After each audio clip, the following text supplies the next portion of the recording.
Good afternoon and welcome to Introduction to Optimization. My name is Kareem Shashakli, and in this short presentation I will show you some ways to use optimization and calibration in Stella and introduce you to the concepts.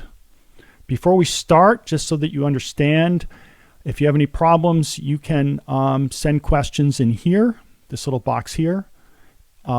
This lets you close this window if you need to, and if you're not hearing me, hopefully you can see, you can test your audio over here.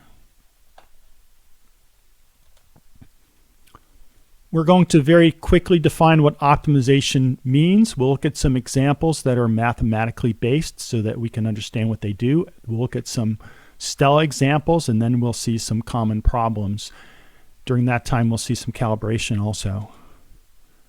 So what is optimization? We're trying to find the parameters in the model that are going to give us the best result, where the best result is either the maximum or the minimum of some function that we define, and that function is usually called an objective function. In the software, we call it the payoff. So you'll see payoff used in the software. Other programs use payoff also. An example in business would be to maximize profit in a manufacturing process, and an environmental example would be to minimize the release of pollutants also in a manufacturing process. There are two main methods available in Stella. There's a third method now that's very specialized, but there are two main methods. The first one is Powell. Powell is what's called a local optimizer. It finds the nearest thing that's a minimum or a maximum. It doesn't find across everything what the minimum or maximum is. It only works with a single objective, which means if you have multiple objectives, you might want to use the other method. We're not going to talk about multiple objectives in this talk, though. Powell always maximizes. So if we want to minimize, there's a parameter in the payoff that is called the weight, and we set that to be negative if we want to minimize. So we can still minimize. We just have to play a little game. The other method is differential evolution, which is also called DE. It's a global optimizer. It tries to find the global optimum. It's single or multiple objective, and there's a whole webinar on multi-objective, so we're not going to talk about that today. It allows you to choose, maximize, or minimize, and it also allows you to put constraints in your model, which we'll talk about briefly. To kick things off, let's look at a simple example that you might have seen in Algebra 2. We want to minimize the cost of widget production, where the cost to produce them is approximated by this polynomial, which is a quadratic, and x is the number of widgets we're producing. If you remember, this is a parabola, so it looks like this, and we can see where the minimum is. It's right there. At this point, the slope is 0. So the slope here is negative, the slope here is positive, and where it changes, it's 0. And the slope is just the derivative, by the way. You may not know that. So in a calculus class, we'd take the derivative of this, which is 4x minus 1200, and we would set it to 0, and we find out that x is 300 widgets. That's the minimum. But in Algebra 2, we learned that if we know the coefficients, a, b, and c, we can just use minus b over 2a to find the minimum or maximum of a parabola. And here we get 300 again. 2 times a is 4. That's where that came from. And we can plug that 300 back into the original equation up here to get the actual cost at that minimum. Great. Let's look at something more complicated, much more complicated. So this is a polynomial also, 6th order, and it has a lot of wobbly, wavy lines. So we actually have multiple minima and maxima here. There are 3 minima and there are 2 maxima. So how do we know which one is the true one? Well, traditionally, we take the derivative, set it equal to 0. We'd factor it. Hopefully, those would be integer factors. They're not here. And then we'd have our answer. We solve this numerically. Those are roughly where the minima and maxima are. We then evaluate at each value of x, each root that we found, to find which one's the minimum. If we do that, we'll find it. But Hopefully everyone can see it's over here, which is minus 8.7. So we can see that with our eyes, but computer's not our eyes, so how do we find it? So one approach is to say, okay, here we go. We're going to look at this. We're going to maximize this function. Again, it's a parabola, but we can maximize it because it has the slope is 0 here at the top. This is the maximum. It's upside down. That's what lets us do that. And one way to do it is to look at the slope. Say we start at this point here, and we look at the slope. Okay, here's the slope. The slope is pretty steep, so we're going to move. The distance we move, first of all, it's also a positive slope, so we're going to move to the right. And the distance we move is related to how steep the slope is. So we're going to move to the right some amount based on the slope, and we find a new point, which is here. We reevaluate it. We find a new point. We find the slope there, which is not as steep, but we're still going to go to the right, just not as far. We evaluate it y at that point. We find out the slope there, even shallower, and we would move a little more. And in this way, we would get to the top. We would climb up to the top. And we may actually go a little too far past it, but we'll just come back. This is called a hill climber because we are climbing. We find that there's a slope, and we climb up that slope until we find the top. If we go past it, we come back. Okay, and this very quickly finds a peak, and that's how Powell works. This is exactly what Powell does.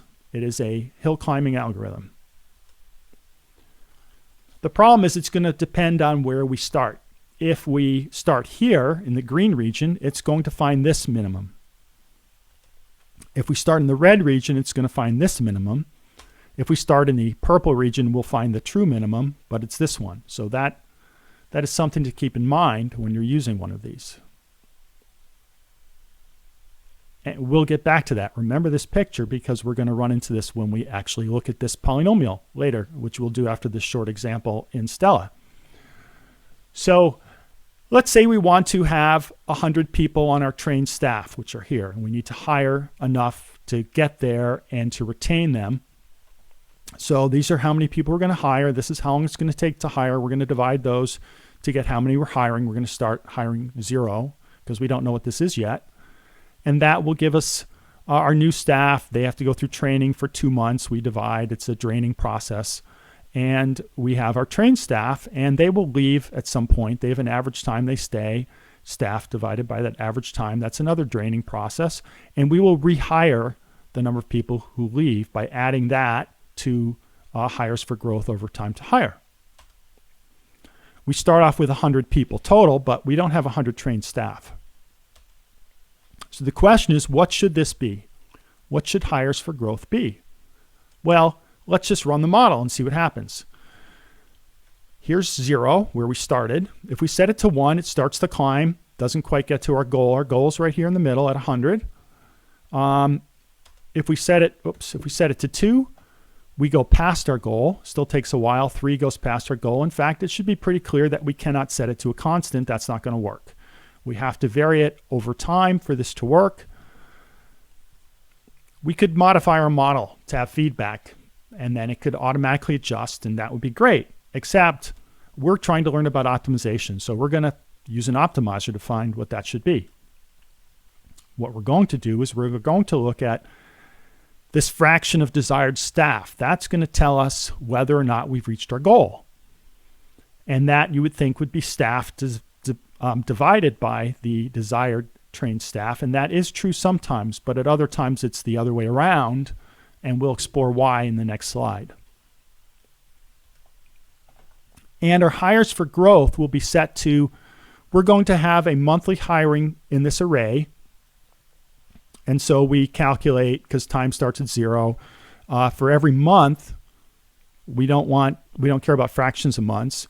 It's going to be into whatever the time is. That's going to tell us what month we're in. We're going to add 1 because we need to start at 1 in an array instead of 0. And the array has 20 months of data in it. So we have 20 different variables here, 1 for each month, how much we're going to hire for each month. Now, why shouldn't it just be staff, our objective function just be staff, over desired training staff. Well, this is the graph of staff over desired training staff as staff goes up or staff goes down, however you want to look at it. It's a straight line.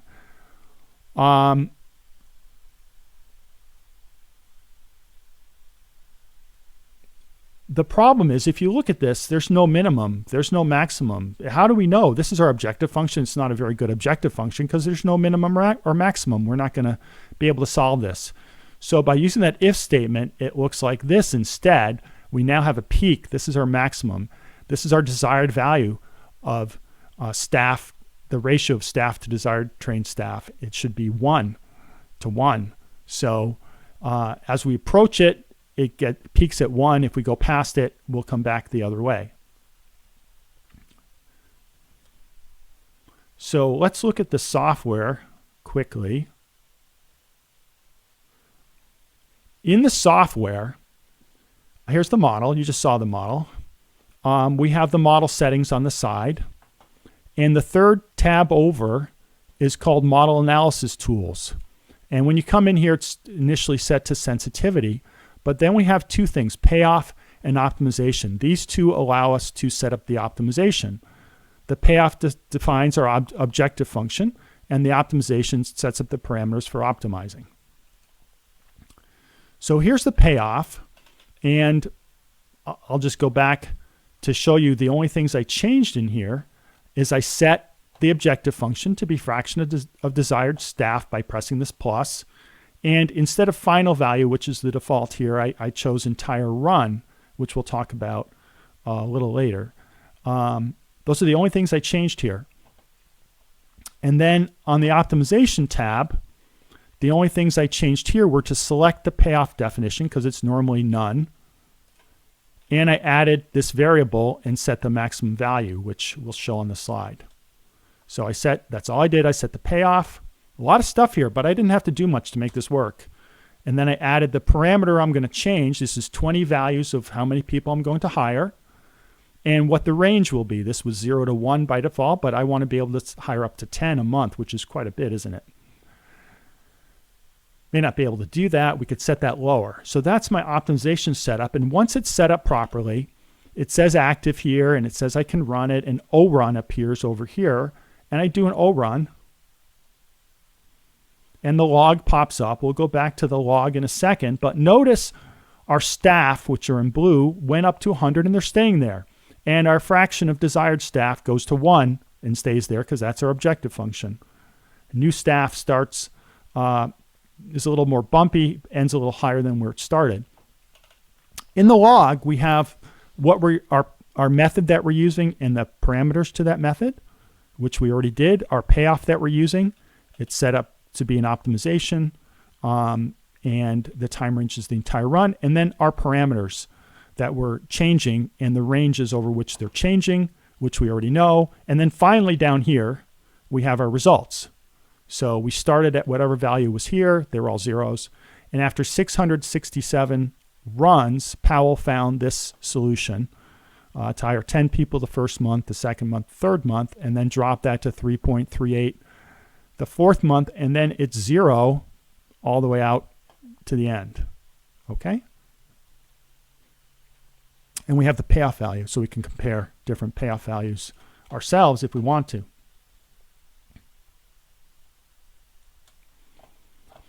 Hires for growth, again, here's the graph. It's 10 for those first 3 months, and then it drops to 3.4 roughly, and then it drops to 0 for the rest, which gives us what we wanted in the end. So now that we just went through that and we also showed what we changed, let me explain a little more about these panels and what's in them.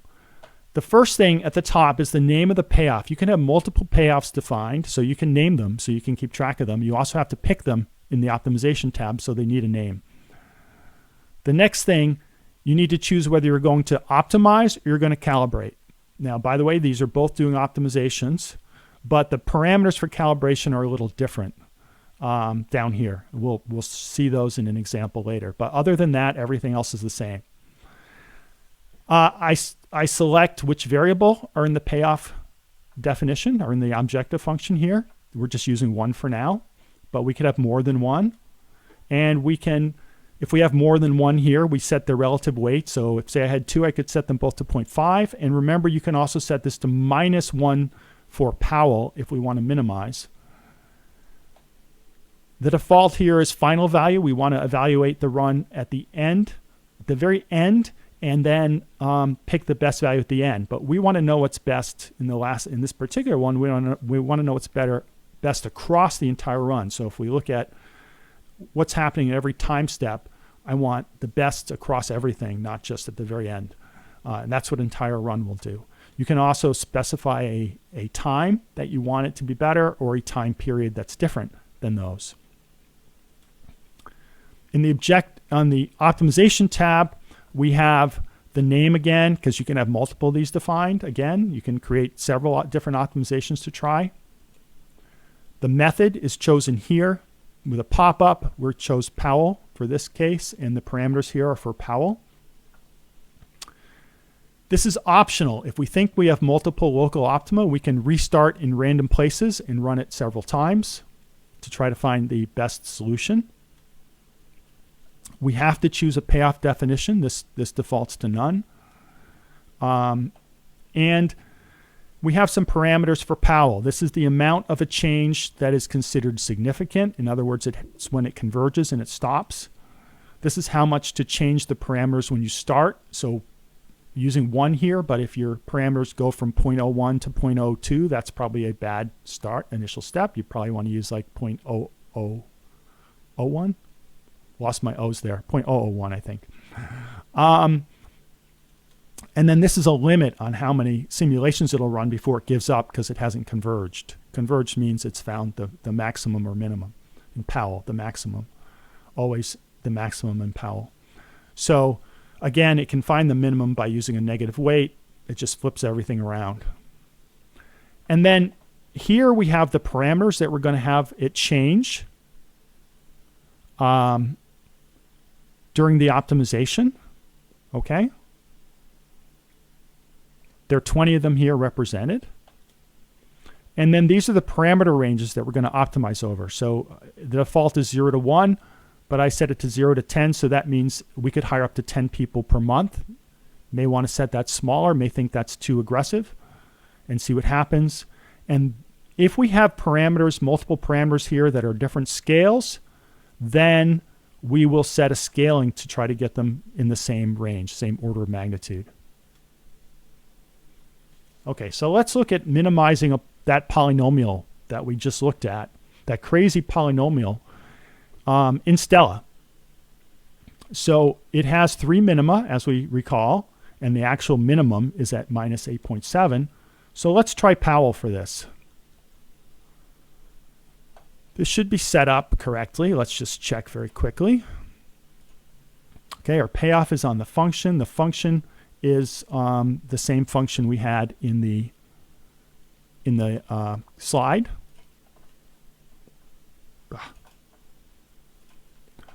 And we're looking at the final value here. That's all we're doing. Very simple. We're going to run using Powell by default. Fine. We're going to change x. We're going to change x from minus 11 to 19. Just looking at the graph, that's where we think we need to do it, and we're going to run it. And we come up with minus 0.5.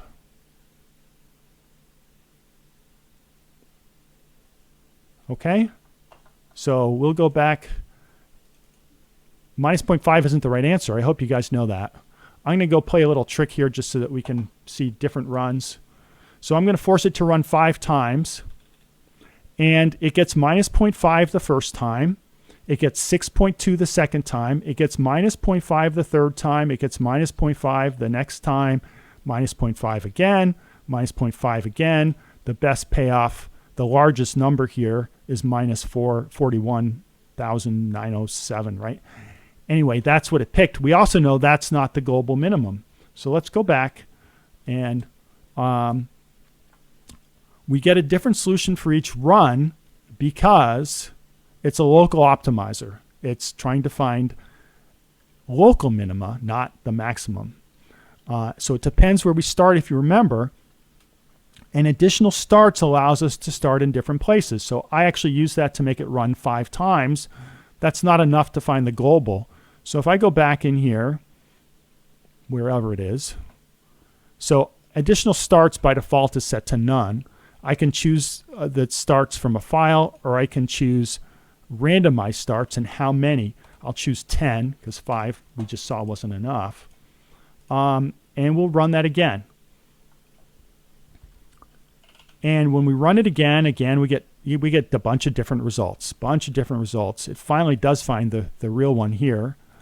Bunch of different results, and it finds that's the best solution.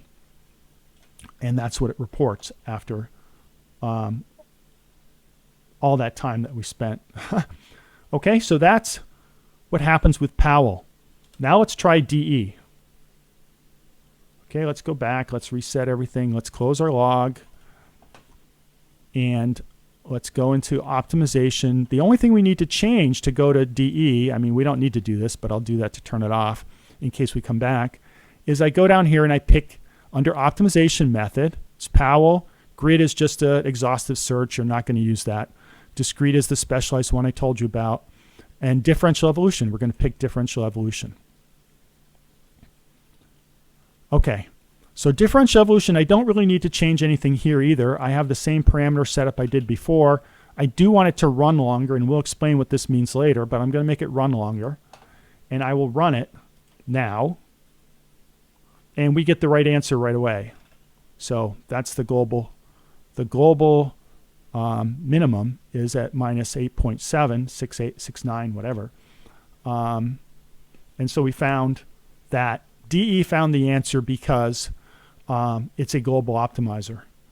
I'm trying not to get distracted by questions right now, but someone did ask a question about the staff one. They want to know why there were no staff needed after any new staff needed after month 3. And it was actually after month 4. We are still hiring new staff, but it's based on attrition, right? So we're actually, if we go look at this again, hiring is not 0 after month 4. So hiring continues. This is, let me unscale it. See, there's zeros there now. We're just hiring.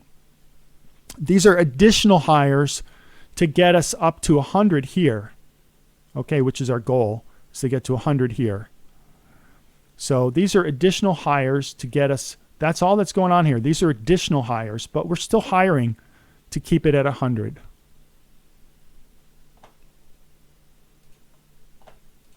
Okay. Yes, correct. It stabilizes for attrition, correct.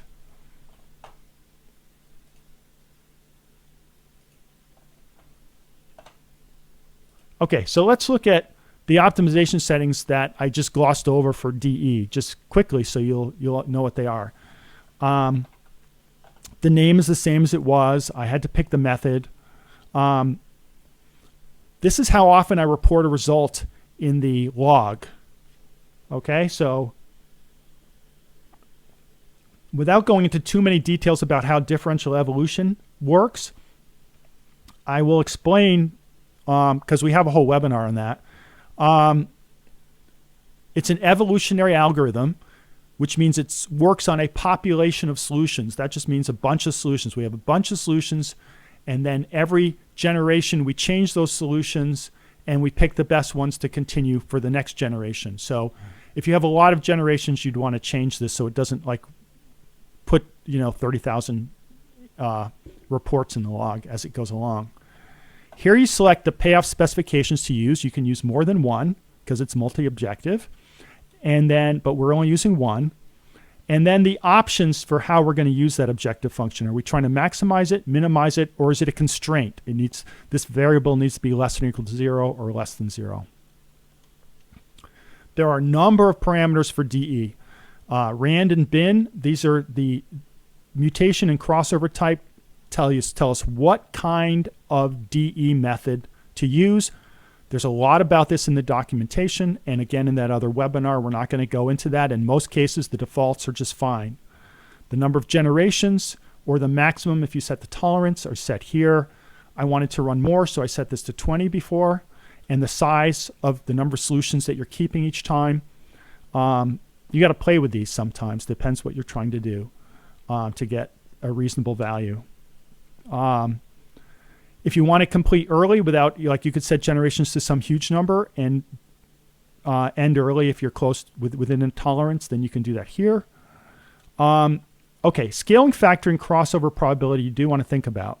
The defaults are typically fine, but you should remember that smaller values explore, which means they look much more over the entire space, and larger values exploit, which means they converge faster. This will typically be 0 to 2. This is a good starting value.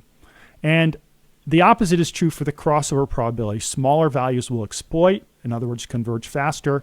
Larger ones will explore the space more, and this is 0 to 1. Again, the default's a good place to start and usually fine for most cases. You don't need to worry about this unless you're using one of the specialized mutation types up here. That's all that's for. 0 means randomly choose where we start, but you can also reproduce the results if you want to specify a seed.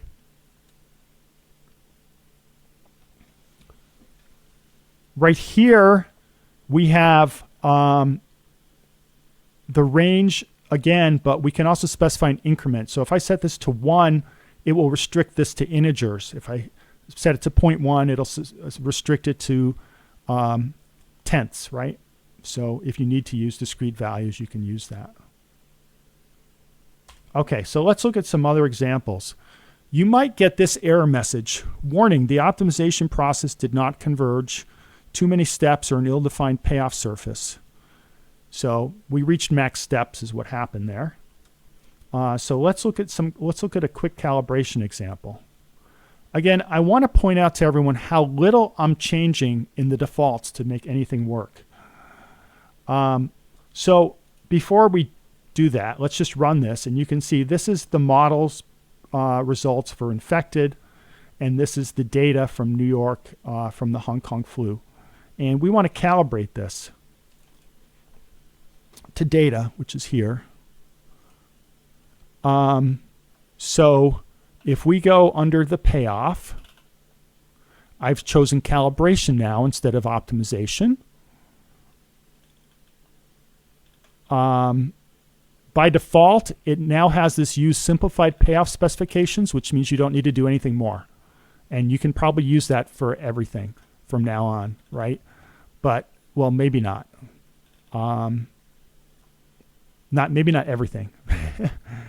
Okay, in any case, I want to calibrate infected, and what I want to calibrate it against is data. So I had to pick data here because it wasn't infected, and I used the current run, and I don't need to worry about any of these, but I do need to choose this variable. When I use the simplified payoff specification, it uses another run of the same variable, which you could also do. We won't go into that today. There's a whole webinar on that too. And under here, we just selected the payoff and selected two parameters, the infection rate, how much I want to vary the infection rate from 5 10,000ths to 2.5 thousandths. And there's a scaling for that, and how we want to, the recovery rate, and that goes from 0.1 to 0.9. If we run this to calibrate it, we get an error. Warning, the optimization process did not converge, and that's the problem. So what do we do about that? Well, in this particular case, our scaling of the parameters is not consistent, okay? We scaled this. Infection rate is this very small number, and recovery rate is this, and we only use 10. So that would still bring them pretty far off, right? If we go back here, if we multiply these by 10, we still have, this is still 5 thousandths, and this is still 2.5 hundredths, or whatever, however you want to say it.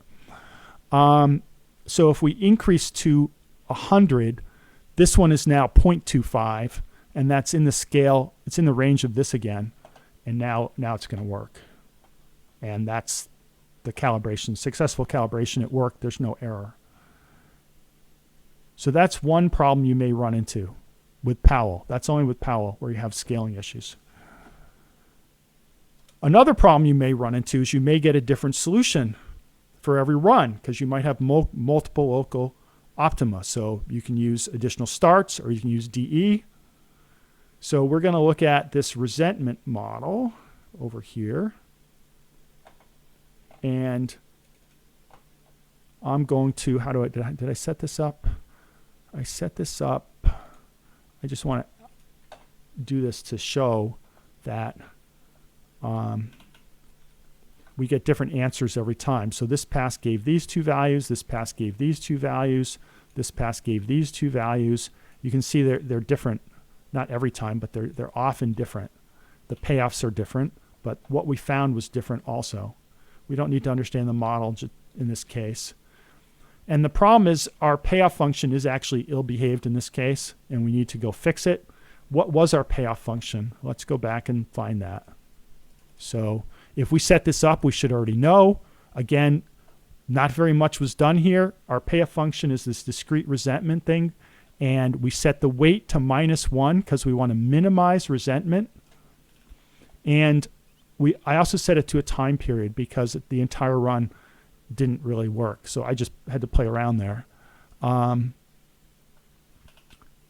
And Powell, and we have two things: time to dissipate resentment, which is here, and time to reduce corruption, which is here. So 2 to 8 months and 2 to 6 months, respectively. The problem is, and this is kind of contrived. I made this a problem by making this an integer. So I make resentment an integer, and that means that the value is repeated across a wide range, so you get multiple places where you have the same value, the same result. So if we run it now after I fix that, it always gives me 2, 2, 2, 2 across the board. So that fixes that. Be careful of how you define this function.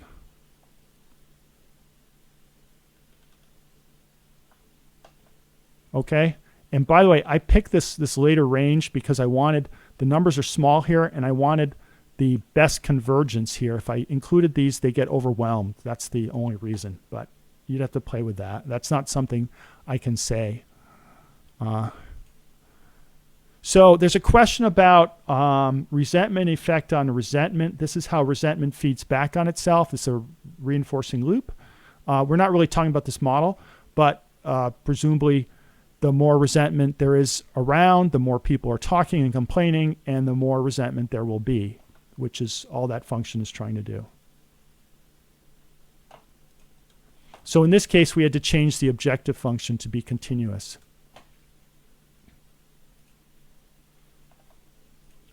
Okay, last problem we're going to look at, and then we'll open the floor to more questions. We may also get many different solutions that have the same payoff. Okay, in the other one, they didn't have the same payoff. We have many equally good optima. So if we look at this Bass diffusion model, hopefully you know what Bass diffusion is. We have Bass diffusion, and we're trying to deliver stuff based on orders. We're using a demand forecast to try to figure out our production capacity.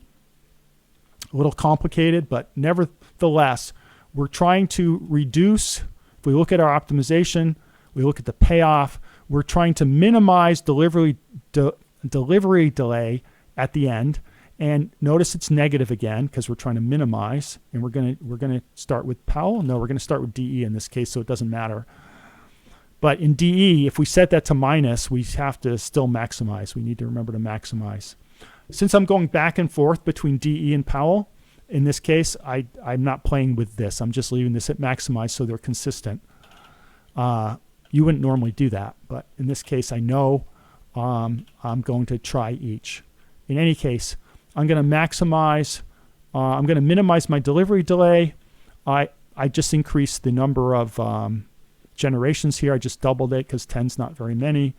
And all the other parameters are the defaults. I added the parameters that will change. That is, these are all tied to my forecasting. So my time horizon, my forecast horizon, which is here, and how much I use the forecast are all tied in that. And if I run this, this is really interesting. I have multiple optima that are equally good. If I run this, don't even look at this. It doesn't matter. But, well, you can look at this quickly. Notice that my payoff is minus 0.75941, and that will be consistent no matter what I do. But look at this graph, okay? And watch what happens when I run it again to that graph. It changes. I still have the same payoff. It changes again, same payoff. Changes again, same payoff. So I have multiple solutions that have the same payoff value. So they're equally good.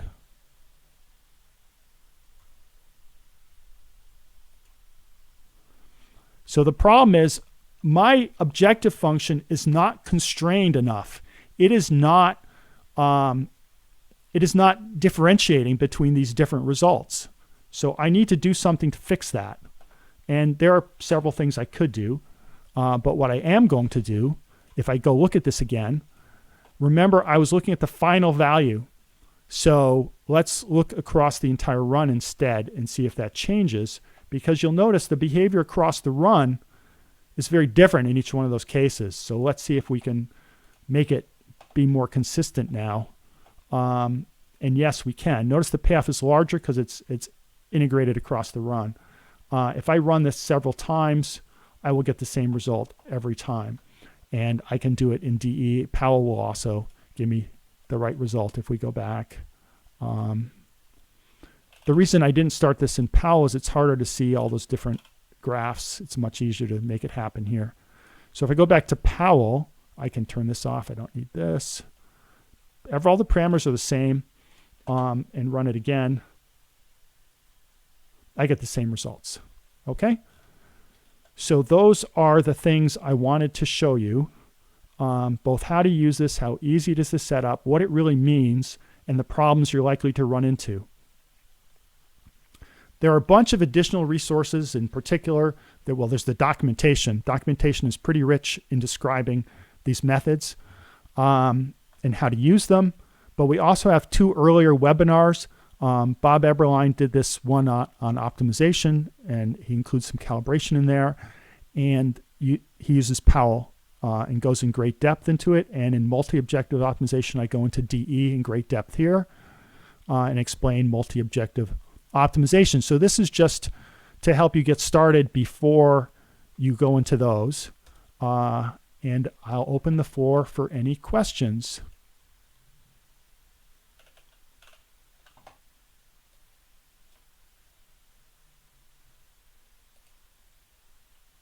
So there are a bunch of questions here. Can I please expand on why I use Powell? So I'm using both here. If I think, frankly, if I think there are going to be multiple minima, I will use DE when I start. If I don't know, I'll probably start with Powell and see what happens. I can always run it again.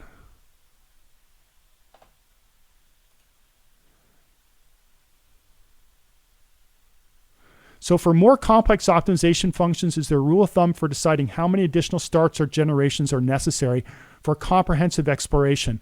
That's a great question. There is no rule of thumb, I'm sorry. But here's the thing. We default to having 5 additional starts. You might want to try 10. I don't know if I'd go beyond that to begin with. You might, I don't know. On DE, if I'm doing a more complex space, I would use, I might start at 40 generations in a population of 30.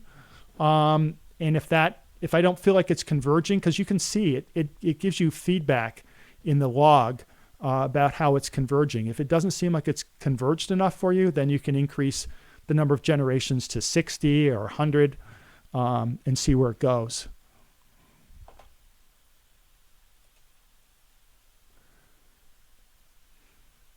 So it said there's a relationship between number of variables or stocks in the system to help you. As far as I know, there is nothing that's going to help you determine that. in advance. Experience would tell you to try different values. Again, for DE, for a small model, I'm going to start with a population anywhere between 10 and 20, and number of generations probably between 10 and 20. And for a larger model, I'm going to start with a population of probably 30 and 40 generations and see how it converges. The log tells you how quickly it's converging. The next question, in an early webinar, Bob Eberlein showed a model which optimized an investment over a time horizon. When the time horizon is long and the model complex, this can lead to performance problems. So performance problems in the sense that it's going to take a long time to run it, right? There's no way around that. That's a computationally expensive operation. But what you could do, so if it's something that converges easily and quickly, Powell's going to be the most efficient way to get there. So that's, I didn't say that earlier, but that's definitely true. Powell will run faster than DE if it's something that converges well, if it's well defined. So that's an issue.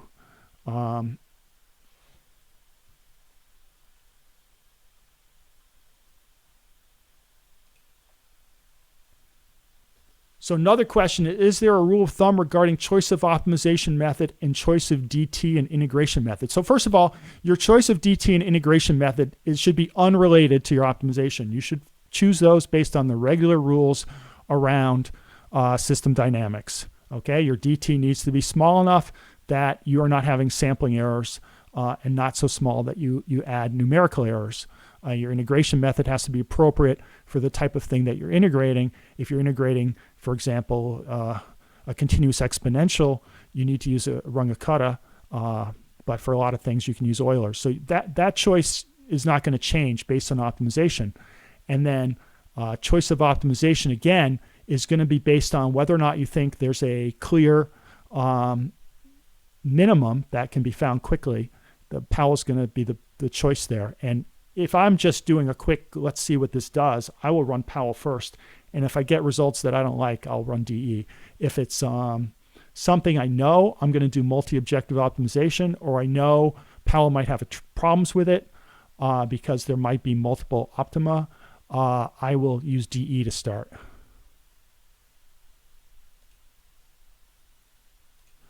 Next question is, can these optimization algorithms run in parallel, say on Stella Simulator for larger complex models?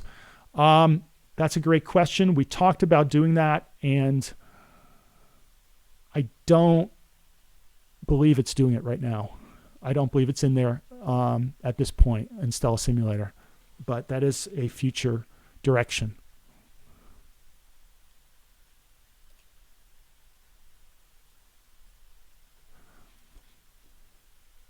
The next question is, how is it connected to the issue of statistical significance, i.e. generating some kind of confidence limits around the results? So that is where things get really interesting and also beyond the scope of this thing. But I will tell you very briefly, it is covered in that other webinar that Bob did on optimization.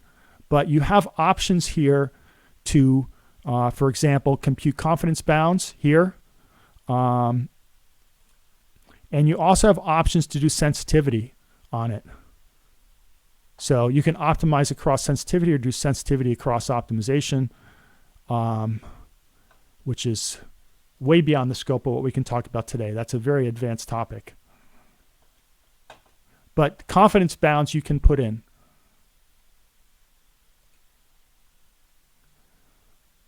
What is the connection to the loops that matter? Should it be turned off during optimization? So it is turned off during optimization. It's not computing. Let's see if we can just play with that quickly with something simple. Here's something. Well, there are no loops in here, so let me choose this one. If I turn that on, okay, so here we go. Let me reset it. Run. So it's doing loops that matter.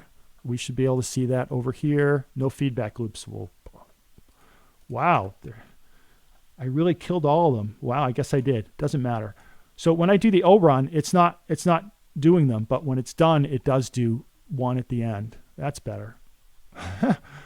That's what I was hoping to see.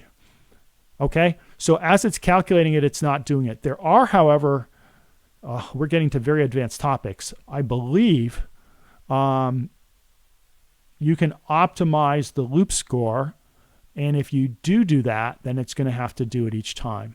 But we're getting to very advanced topics here.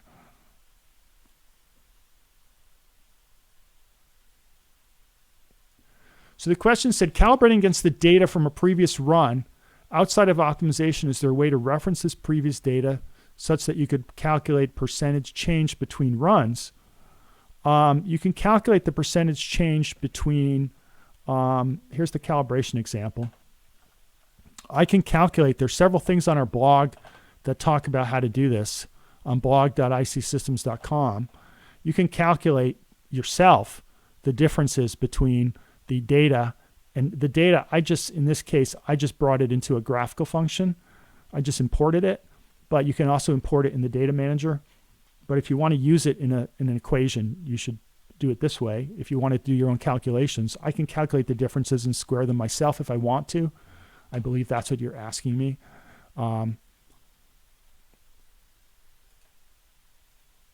But we have articles on the blog that talk about that. The original calibration article on the blog was before calibration was an optimization, and it has the whole way to do all the math there to calibrate yourself, which gives you that kind of information.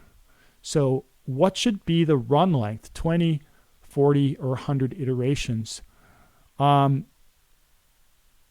So the run length of the model is going to be whatever it's going to be. As far as iterations or generations for DE, I've covered that, I hope. I would normally start, for a small model, I would start with a number between 10 and 20. And for a larger model, I'd start at 40 or 60, 40 to 60, and then increase it if I have to.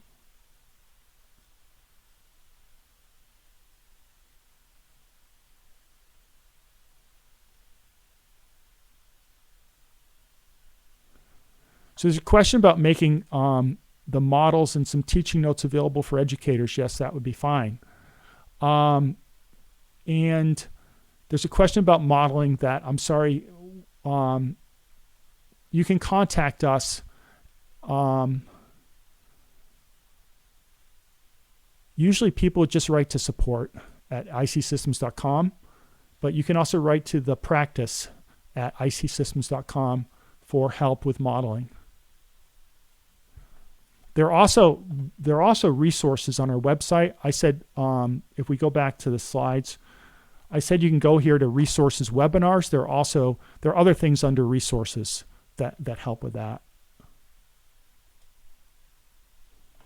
Are there other questions?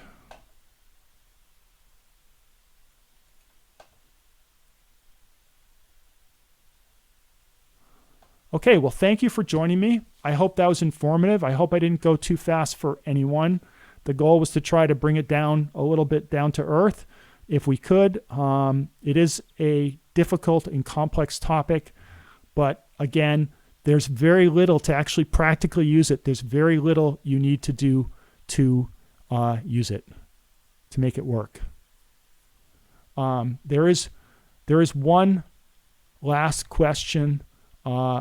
I think 10, how do you find optimization? It's not in I think 10. You need to have Stella Professional or Stella Architect. Thank you everyone for joining me. If you think it was too fast, please send us direct feedback, and we'll see if we can simplify it even more. Again, we tried to simplify things. There's a lot to cover here. Thank you. Bye.